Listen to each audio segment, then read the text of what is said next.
Federal Drive is presented by GEHA, Government Employees Health Association, proudly providing health and dental benefits to federal employees and their families. Visit GEHA.com. Federal agencies are learning that implementing zero trust means more than deploying new tools. It requires rethinking how users, devices, and data interact across every layer of the enterprise.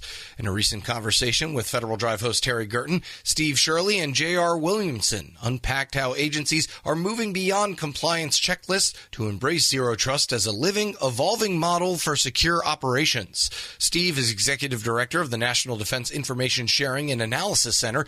J.R. Williamson is Senior Vice President and Chief Information Security Officer at Lidos.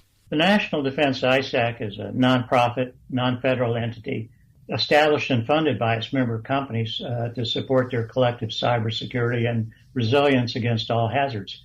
We do this through multiple lines of effort to include secure cyber threat sharing, knowledge exchange events, and technical solution working groups. All these efforts are anchored by a key principle, though, and that's while our member companies compete energetically for work, they agree to collaborate and share intimately on cybersecurity threats and allied risks within the ISAC trust perimeter. We really see this vividly in our 24 or so technical solution working groups. It's in these peer-led groups where member companies really drill into a range of topics of common concern, such as CMMC prep and implementation, or vulnerability management, or cloud security and architecture, or zero trust architecture, which is today's focus. On the latter, a member company may detail challenges and successes in implementing ZTA across their network enterprise. This creates a huge learning opportunity for the other peers in the group. And so Lidos is a tremendous contributor in these groups, and JR is a great thought leader across our 170 or so member companies. And so, JR, tell us about Lidos' participation in the ISAC. So we were very much an early adopter, of this sort of collective community of defense, and big fans of the National Defense ISAC, to sort of raise all the boats, up. So it's not just about keeping Lidos safe. It's not just about keeping our customers safe. It's about keeping all of us safe. So that sort of collective defense concept very much permeates the mission that Steve talked about. And I think we get sort of the extra lift because the National Defense ISAC is also our direct integration to the government through the sector coordinating councils. And so being a participant there allows us to be aware of what's going on with our governments, but also to be able to influence and shape those outcomes, for the benefit of all the membership. And so to both of you, and JR, we'll continue with you first. As you are in this group and you're talking with your peers and your collaborators, what do you see as the biggest challenges agencies are facing right now when it comes to keeping their missions running smoothly while also staying secure? Wow, that's a really big question, Terry. So there are a lot of challenges that we're dealing with. And it's funny, people ask me all the time, hey, you're a CISO of a large, corporation working in national security and defense space. What keeps you up at night? And I tell people, me? I sleep like a baby. I wake up every 2 hours, crying and screaming, because it's very dynamic. The threats that we're facing right now are just changing so rapidly. It's really difficult to stay in front of them. And I feel like, it's so much easier to be the attacker in this world right now because they can try all kinds of new things and toss things at you. But as a defender, you're constantly having to change and learn and adapt to those situations. And it's hard. And all they have to do is break into one place. And it all goes crazy. So it's a difficult thing. I think with our government, as we see in our industry, is we tend to be very vertically oriented. And so things are in silos. We don't share information always as fast as we need to. And sometimes even when we are sharing information, Terry, we're not sharing it with the necessary context so that somebody could really understand what that information means in a way that they could operationalize it in a meaningful way. So I think that's really our biggest thing. We have to break down those barriers. We have to understand threat faster. We have to be able to improve our speed of dealing with those threats.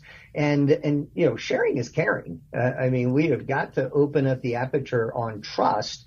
I know we're here today to talk about zero trust, but sometimes our government customers don't trust industry as much as we'd like for them to, which sometimes can inhibit how much we share information effectively back and forth. Steve, let me toss it over to you for your thoughts on that. Well, JR put his finger on the most difficult thing that we do within Lidos ISAC, and that's create really what I think of as a fabric of trust. And we do that by emphasizing a couple of things, that each company who agrees to contribute within a perimeter, if you will, of Lidos ISAC owns that information and can set how it's used. And we do that through something called the traffic light protocol, where TLP red, the most sensitive designation, is exclusively for the ears in the room when it's disclosed. And then on down to TLP clear, where it can be used for any purpose. And if a member company wants to use it for any other purpose than what the originator specifies, that member needs to go back to the originator and ask for permission to use it.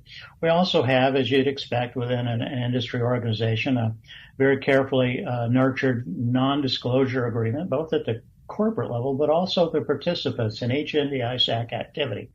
And so we focus on preserving and I use the term nurture a couple of times, that relationship, because trust is really, really difficult to develop. It's easy to lose, but it's tough to restore after a hiccup. So, but even within Lidos ISAC, companies make very fine determinations about what they want to share within that peer group. I have to say, though, having been in a prior life of Govey, some of the most granular and most detailed discussions of events or insider threats have occurred within the working groups within Lidos ISAC. It's got to be a great forum for sharing lessons learned as well as information about the cyber threat. Steve, let me go to you first with this next question. What kinds of lessons learned have you heard where people are sharing the things that work well when it comes to keeping their operations secure without slowing people down?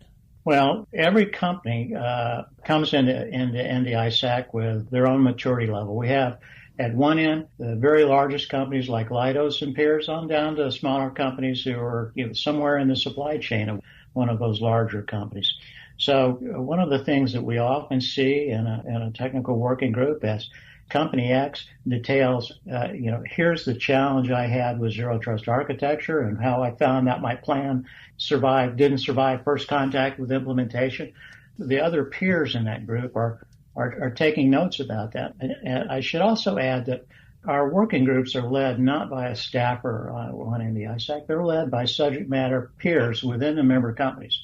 And so this really gets into kind of iterative questions and scenario development of, okay, you had challenge X, how did you solve it?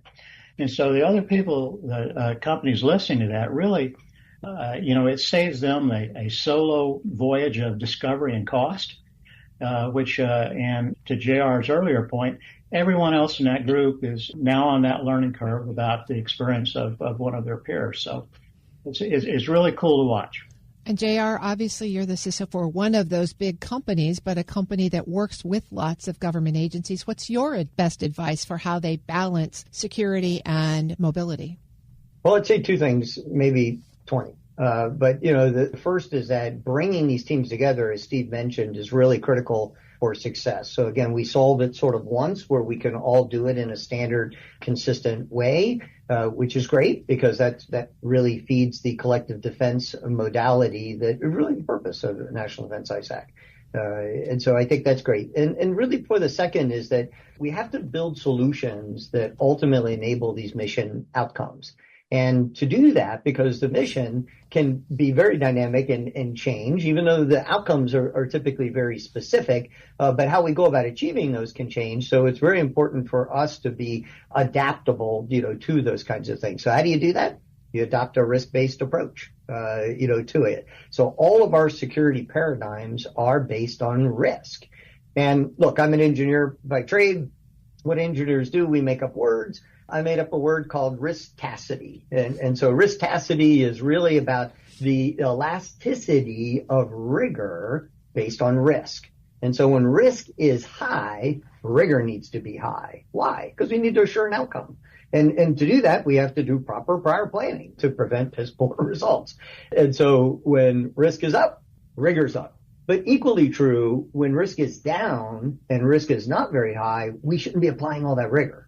So that's what riskacity is. It's that elasticity of rigor based on risk. And that's really important for assuring these kind of outcomes that we're just now talking about.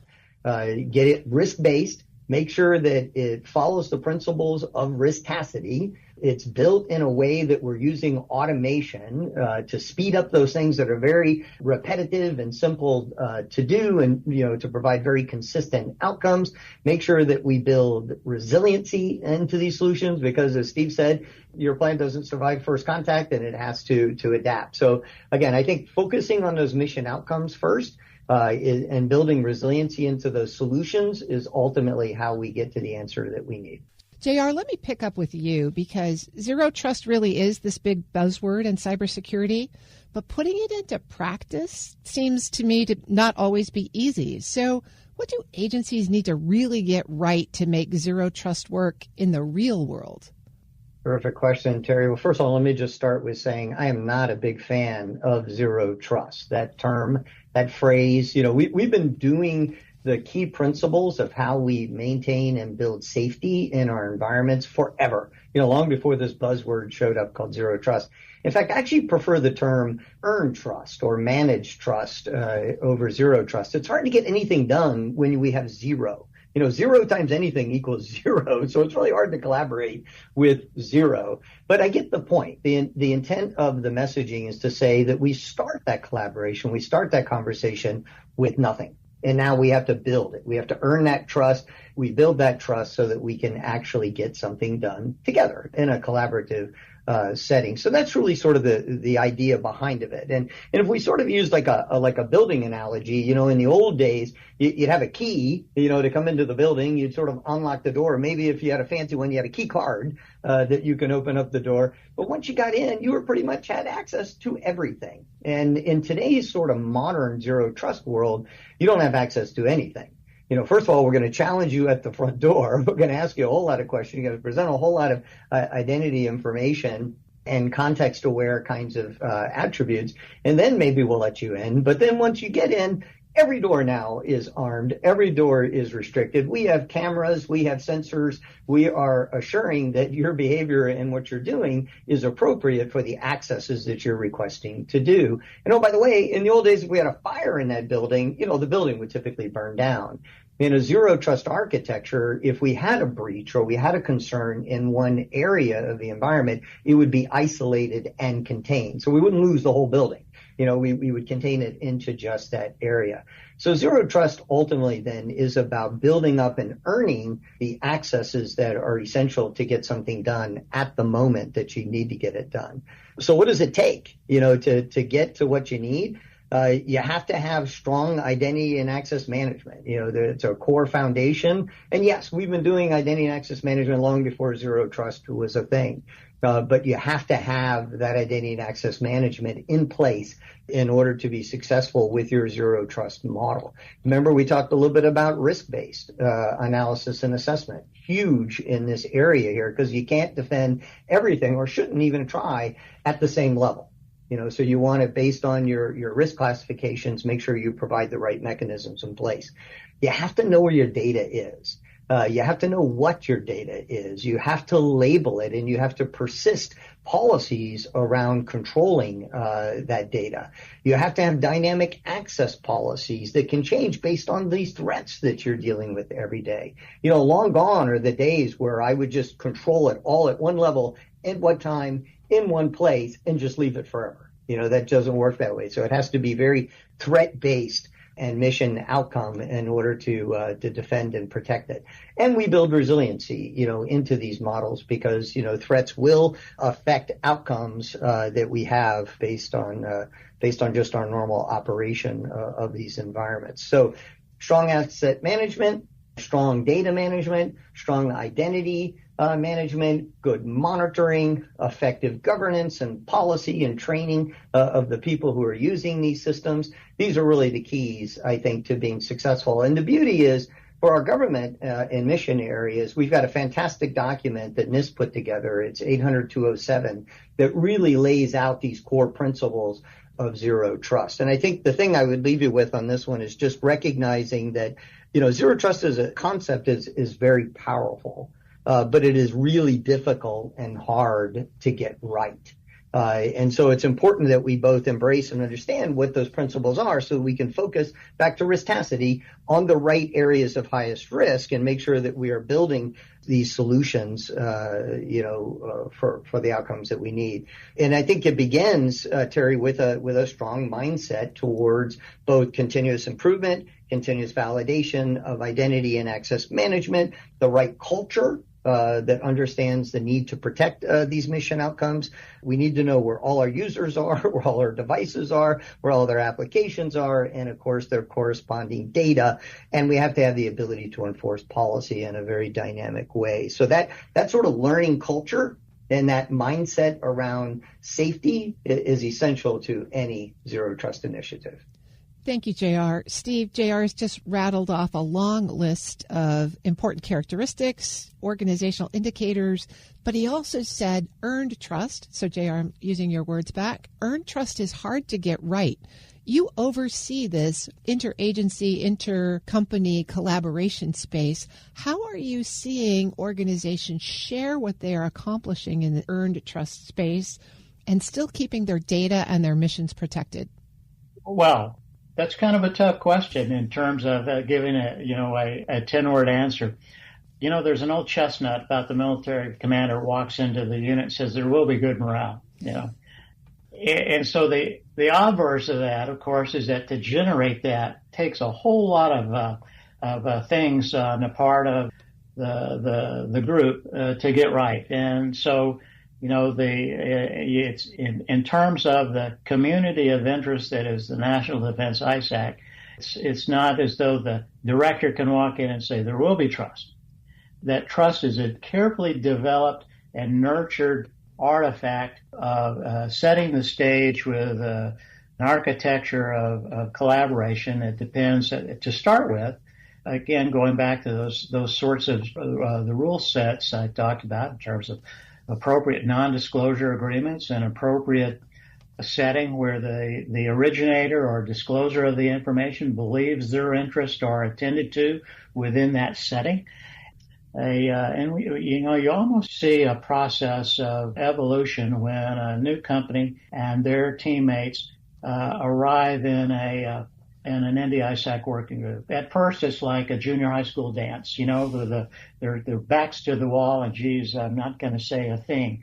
But as they understand and see the other members of that working group talk about things that they absolutely would not disclose in another setting, they begin to get the idea that there is more than just a text on paper, that the participants in the process really live that premise of disclosing sensitive information within, again, this, what I've talked about as a perimeter of trust or trust fabric. And so it's only in that kind of context where you see a company who will say, geez, here's what I did right in terms of when we begin to approach this journey of zero trust architecture. Here's what we think we did wrong.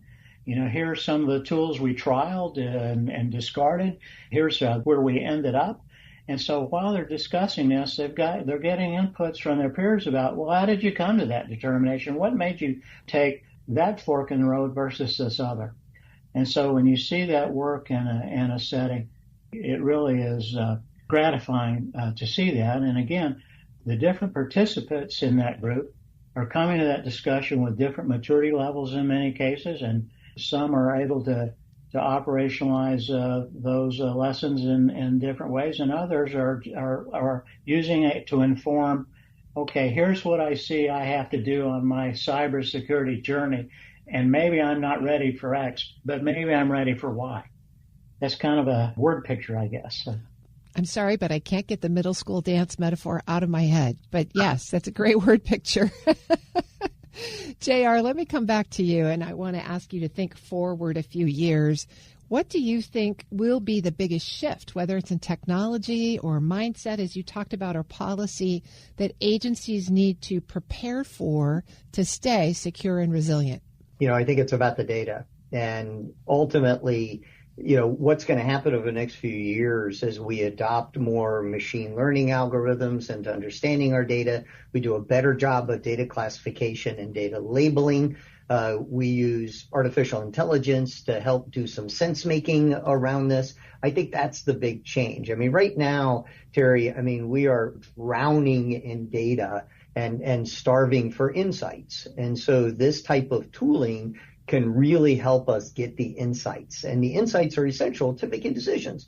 Whether you're at the tactical edge or in an offline type of environment, it's about making decisions to affect the mission outcome. And the more insight you have, not just the more data that you have, that used to be the story. Now we just got too much data. So now it's about getting to the insight that helps inform decision that needs to get made. And if we can improve the speed of that decision making, that's a differential advantage. So I think that is the key thing that's going to happen over the next few years, is really adopting these core technologies. But look, I do want to say a little bit about technical debt, because even though I think we could all agree that's what the future looks like, getting there is hard. It's hard because particularly in large organizations and many of our large government agencies, back to that stovepipe thing we talked about, we have so much technical debt in there. We don't understand all the places our data is. We don't know how to fuse it together very well. And because of that, that will become the big barrier to getting to those insights. And so first and foremost, we need to focus on that, get our data set right, get it structured properly the way that we need to. Think of it as making it AI ready. And as we get our data AI ready, then we're really going to start to get the benefit that will come, from this advanced technology. Steve, what do you see as the role of ND ISAC in helping agencies prepare for the future that JR just laid out? Well, one, it's at creating that forum for dialogue that's unvarnished and where each company can talk about what they've done, perhaps either right or wrong. Plus, what we do in those is structure the working groups around the requirements that the members themselves articulate that are important to them. In terms of our menu, for example, we've got a working group on, not surprising, on zero trust architecture, but also on many of the other things that JR enumerated earlier, data categorization and DLP, application security, cloud security and architecture. And so an exec such as JR can identify which of his teammates should probably participate in that group, either sometimes as a mentor, sometimes as here's a place where I can find out, what someone else has trialed and perhaps how it might influence our thinking. And so I'm not sure that gets exactly at what you were looking at, Terry, but it's to establish basically create and establish the forum for the members to say, this is important to me. Here's what I want to talk about. Here's how. And so we on the staff team will coordinate the sessions, set it up, support the member company subject matter experts who are leading it in collaboration with their peers, and sort of proctor the conversation along, so to speak. I think I'd add, with the intent and bias for collective defense. I think you said it earlier, where ultimately we're trying to solve this riddle one time and then replay it and reuse it wherever we can, which saves everybody time and money and allows us to get, more consistency for collective defense and speed. Once again, that's Steve Shirley, Executive Director of the National Defense Information Sharing and Analysis Center.